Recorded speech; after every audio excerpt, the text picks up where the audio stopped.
Hello everyone, welcome you all. I hope you all are safe and doing well. आज हम इस video में बात करेंगे दूसरे लॉ के बारे में। जैसा कि आप सब जानते ही होंगे कि हमने एक सीरीज स्टार्ट करी है जिसमें हम जो 3 नए कानून जो भारतीय सरकार ने जो लाए हैं उसको हम जो है वो वन बाय वन डिटेल में एनालाइज कर रहे हैं, उनको डिस्कस कर रहे हैं कि उनका क्या लेना देना है फार्मर्स प्रोटेस्ट से।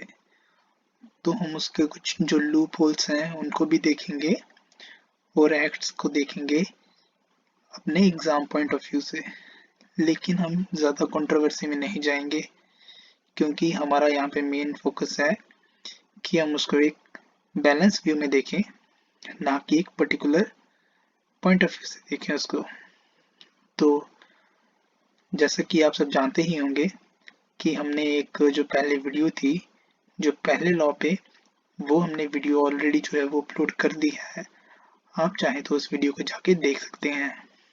तो उसका जो लिंक है आपको वो डिस्क्रिप्शन बॉक्स में वो आपको मिल जाएगा, तो आप वहां से उसको देख सकते हैं। यहाँ ऊपर बेल आइकन में आपको वो लिंक जो है वो मिल जाएगा। तो जैसा कि हमने आपको पहले ही बताया कि जो गवर्नमेंट ऑफ इंडिया ने जो है वो 3 जो है वो एक्ट्स लाए थे। तो उसके बाद जो है हमने जो पहला जो हमने लॉ था वो हमने डिस्कस कर लिया था। आज हम दूसरा जो लॉ है वो डिस्कस करेंगे। तो अब हम इसमें ये देखेंगे कि क्या जो पोटेंशियली जो क्या इश्यूज हैं, क्या लूप होल्स हैं जिसकी वजह से जो है वो फार्मर्स को है जो वो दिक्कत आ रही है, क्यों जो है वो प्रोटेस्ट जो है वो कर रहे हैं।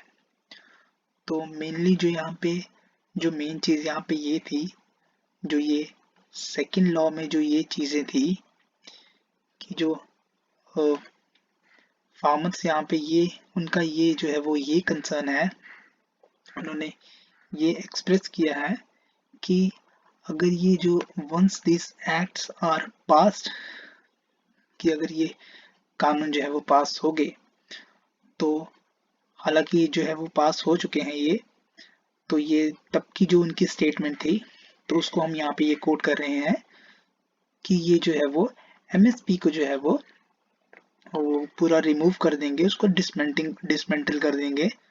तो इससे जो है वो एक जो फार्मर कम्युनिटी है वो सिर्फ बिग कॉर्पोरेट्स के है जो वो उनके जो अधीन रह जाएगी। तो जो उसमें जो सारा जो एक जो डोमिनेशन हो जाएगी वो किसकी हो जाएगी, कॉर्पोरेट्स की हो जाएगी। क्योंकि अगर एमएसपी ही नहीं रहेगा तो जो मिनिमम जो प्राइस पे जो फार्मर्स जो अपनी जो फसल जो बेचते थे, तो उनको वो जो प्राइस नहीं मिलेगा, एक तो उनका इकोनॉमिकली नुकसान होगा, ऊपर से जो है वो अगर जब वो सब सस्ती जो है वो अपनी फसल को बेचेंगे तो जो बिग कॉर्पोरेट हाउसेस होंगे वो ज़्यादा से ज़्यादा फसलें खरीदेंगे और उन्हें जो है वो स्टोर कर लेंगे। तो इससे जो है वो एक किस्म का जो है वो उनका डोमिनेशन हो जाएगा और इससे जो है वो मार्केट में जो है वो काफ़ी एक ज़्यादा असर पड़ेगा।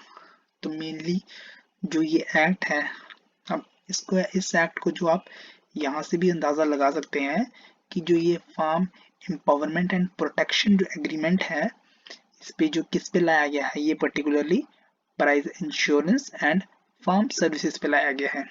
तो प्राइस इंश्योरेंस जो है उसी पे जो है वो फार्मर्स जो है वो कंसर्न कर रहे हैं कि उनको प्राइस ही नहीं मिलेगा, मिनिमम सपोर्टिंग जो है वो प्राइस ही नहीं मिलेगा। अगर आपको ये नहीं पता है कि जो मिनिमम सपोर्टिंग प्राइस क्या होता है, तो नीचे डिस्क्रिप्शन बॉक्स में एक लिंक आपको मिल जाएगा एमएसपी के ऊपर, तो वो वीडियो आप जाके देख सकते हैं। उसमें हमने पूरा जो एमएसपी है उसको पूरा डिटेल में समझाया है कि एमएसपी कैसे कैसे जो है वो काम करता है।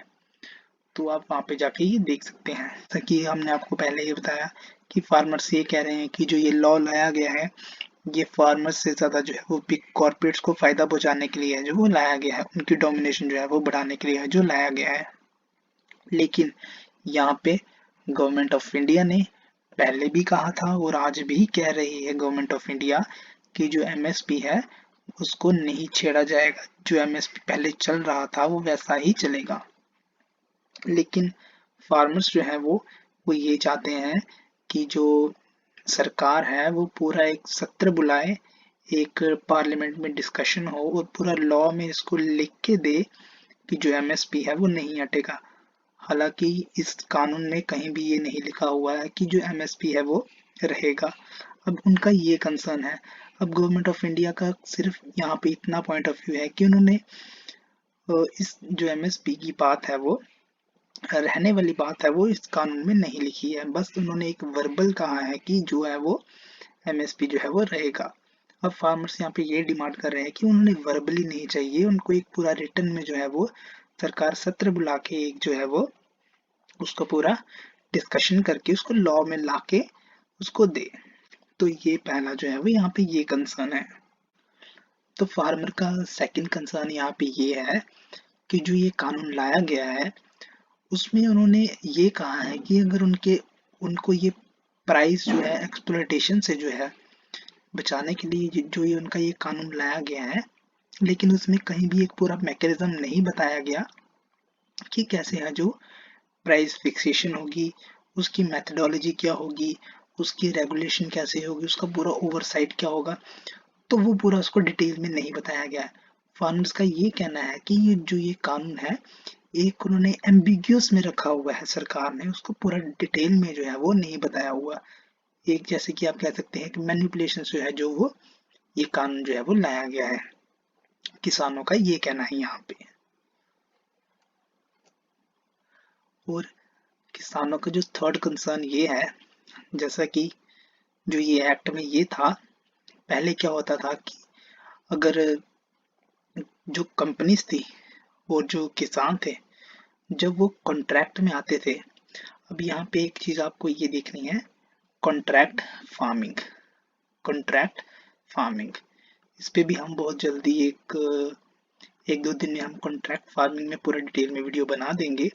लेकिन आपको मैं अभी सिंपल भाषा में ये बता दूं, कॉन्ट्रैक्ट फार्मिंग क्या होती है कि जब एक किसान और एक कंपनी दोनों कॉन्ट्रैक्ट करते हैं, वो क्या करती है, सारा जो पैसा है वो कंपनीज देती हैं और कंपनीज के डिमांड पे जो है वो किसान वही फसल उगाता है जो कंपनीज कहती हैं, तो इसको कहते हैं कॉन्ट्रैक्ट फार्मिंग। और जब किसान और जो कंपनीज हैं वो एक एग्रीमेंट में आती हैं तो इसका एक पूरा डिटेल में रिटर्न एग्रीमेंट जो वो होता था। लेकिन अब यहाँ पे ये चीज है कि यहाँ पे कंपनीज को कोई कोई चीज रिक्वायर्ड ही नहीं है रिटर्न में, वो जो है वो वैसे ही है जो फार्मर्स के जो है वो कांटेक्ट में आ सकते हैं, उनके साथ कांटेक्ट कर सकते हैं, कोई रिटर्न में नहीं चाहिए, कोई कुछ नहीं चाहिए। ओके। तो फार्मर्स का यहाँ पे ये कंसर्न है कि अगर जो प्राइवेट कंपनीज हैं अगर वो उनके साथ कोई डिस्प्यूट हो जाता है कंपनी के साथ या कुछ ऐसे प्राइस को लेके कुछ हो जाता है तो उनको जो है वो पूरा एक उनको उनको इंसाफ नहीं मिलेगा, उनकी बात नहीं सुनी जाएगी, उनके पास प्रूफ नहीं होगा और काफी डिफिकल्ट होगा इस डिस्प्यूट को सेटल करने में प्राइवेट कंपनीज के साथ, क्योंकि जैसा कि आपको पता ही है जो प्राइवेट कंपनीज होती हैं वो काफी एक मनी पावर होता है उनके पास अच्छे से अच्छा लॉयर होता है। लेकिन एक किसान, एक गरीब किसान, वो कहाँ से जो है वो इतना पैसा खर्च करके केस फाइल करेगा, अपना केस लड़ेगा। तो ये सब चीजें हैं जो यहाँ पे ये कंसर्न है। और दूसरा, हालांकि जो भारत सरकार है उन्होंने एक डिस्ट्रिक्ट मजिस्ट्रेट और डिस्ट्रिक्ट एडमिनिस्ट्रेशन जो है वो उनको सारी ये पावर्स दी गई हैं कि वो जो इस डिस्प्यूट को सुने, इसको जल्दी से जल्दी एक उनकी कमेटी बनाए, उसको रिड्रेस करे।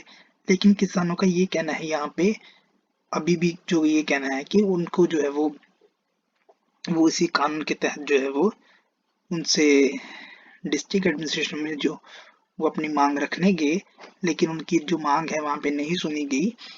तो उनका ये कहना है कि जो अभी ही उनकी जो बातें नहीं सुनी जा रही है, अभी ये इनिशियल स्टेज है, तो आगे जाके क्या होगा। तो यहाँ पे ये कुछ जो कंसर्न्स थे, जो मेन तीन कंसर्न्स थे, ये आपके साथ जो है हमने डिस्कस कर दिए हैं जो सेकंड लॉ को लेके है। अब जो थर्ड लॉ को लेके उसकी वीडियो भी बहुत जल्द है जो आपको एक दो दिन में मिल जाएगी, तो उसको भी जो है वो डिस्कस कर लेंगे। तो अगर आपको ये वीडियो इंफॉर्मेटिव लगी है तो हम हमें सोशल मीडिया जो प्लेटफॉर्म्स हैं आप हमें उनमें ज्वाइन कर सकते हैं, और जो इम्पोर्टेंट पीडीएफ्स हैं वो आप हमारे टेलीग्राम चैनल से हैं जो वो डाउनलोड कर सकते हैं। And if you like this video then आप हमारे चैनल को जो है वो सब्सक्राइब कर सकते हैं, और बेल आइकन जो है वो उसको प्रेस कर सकते हैं ताकि जितने भी इम्पोर्टेंट जो वीडियोस अपलोड होंगे तो उनका जो नोटिफिकेशन है वो आपको आ जाए, और आपका कोई भी जो है वो इंफॉर्मेशन जो है वो मिस ना हो। तो बस आज के लिए इतना ही रखते हैं। Have a nice day and thank you.